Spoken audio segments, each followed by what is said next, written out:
on n'arrache rien à celui qui a tout donné à Dieu. Alléluia. Il faut le courage pour obéir à Dieu.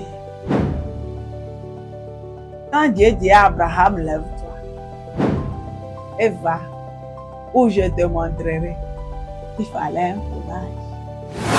Aller en présence de Dieu d'abord pour gérer le risque. 3 jours de jeûne et prière. Ce n'est pas une doctrine, non. Nous n'avons pas dit qu'il faut faire 3 jours de jeûne et prière. Selon que Dieu vous donne. Shalom, shalom, chers amis auditeurs. Shalom, chers amis auditrices. Nous sommes en train de décortiquer un thème qui interpelle chacun de nous. Devenir un leader audacieux face à de grands leaders, basé sur le texte de Esther, où nous allons entendre plusieurs fois Esther, Mardochée et peut-être Aman. Et de ce texte, nous avons compris que Esther a été la reine que Dieu a utilisée, mais elle a été piégée par sa position dans le palais où elle pouvait dire « Oh non, moi je suis dans le palais, cette histoire ne me regarde pas. » Mais Esther a choisi de s'humilier, de se briser, de laisser tomber sa position, ses intérêts, ses repas et a lancé un jeûne de 3 jours. Aujourd'hui et cette semaine, nous allons voir l'audace du premier pas. Esther 5, 1 à 2. Le 3e jour, Esther mit ses vêtements royaux et se présenta dans la cour intérieure de la maison du roi, devant la maison du roi, devant la maison du roi. Le roi était assis sur son trône royal, dans la maison royale, en face de l'entrée de la maison. Lorsque le roi vit la reine Esther debout dans la cour, elle trouva grâce à ses yeux, et le roi tendit à Esther le sceptre d'or qu'il tenait à la main. Esther s'approcha et toucha le bout du sceptre. Alléluia. C'est avec plaisir que je vous annonce que Esther a enfin fait le premier pas. Qu'est-ce que vous attendez? Est-ce que vous avez déjà soulevé votre pied pour le premier pas? Écoutez-moi très bien. Après avoir lu ce passage, nous avons compris qu'après le jeûne et prière, Esther a pris sa décision. Elle s'est levée. La Bible dit quoi? Que Esther a mis ses vêtements royaux. Esther a revêtu sa parure royale. Elle s'est parée. Elle s'est rendue belle. C'est pourquoi je disais que même votre beauté sera utilisée par Dieu. Même votre physique, le Seigneur l'utilise. Ne vous négligez pas. Ah, moi j'aime ça. J'aime bien. Et je vous encourage. C'est vrai que ce n'est pas l'habit seulement qui fait de nous ce que nous sommes. Mais si nous avons l'occasion, prenons soin de nous. Si tu entres sans invitation, tu meurs. Ah! Ce que les gens disent, c'est ça. Oh. Mais qu'est-ce que la foi dit? Si tu restes ici,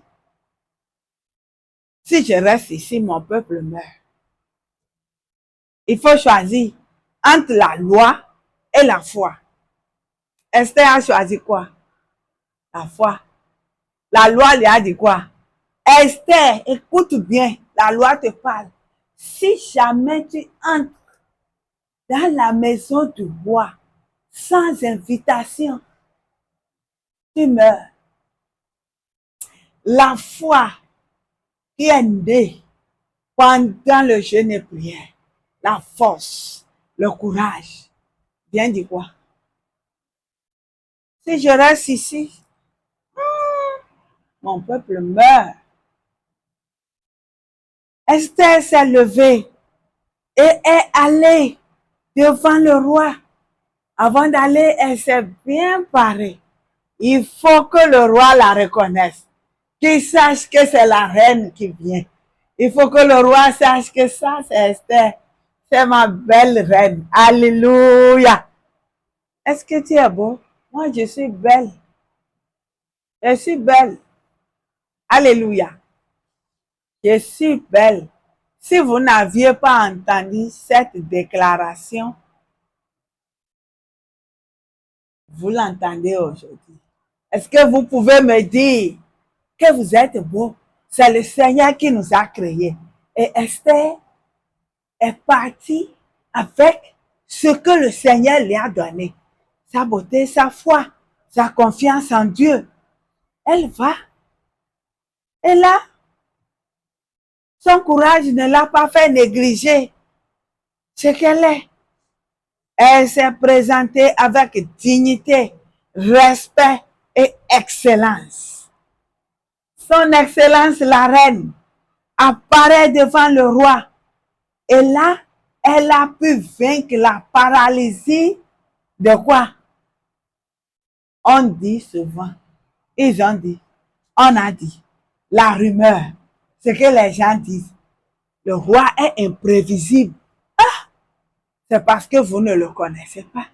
Si vous entrez sans qu'il ne vous ait appelé, vous pouvez perdre votre vie. Esther a pris son courage. Elle a ignoré les statistiques de l'échec pour se concentrer sur la promesse de Dieu. Alléluia. Alléluia. Est-ce que vous pouvez quitter là où vous êtes en train de calculer les probables échecs, les difficultés? Il y a des gens qui sont négatifs. Même s'il est midi chez eux, il fait sombre. Même à 15h chez eux, il fait sombre. S'il fait beau chez eux, c'est qu'il pleut, il y a quelque... Non, soyez heureux. Esther n'a pas calculé les risques de la mort. Non, elle n'a pas eu le temps. Mais simplement, elle est partie, elle s'est concentrée sur la promesse du roi. Et quand elle a fait le premier pas, alléluia, le roi lui a tendu le sceptre d'or. Quelle surprise, quel exaucement, quelle joie. Enfin, merci Seigneur.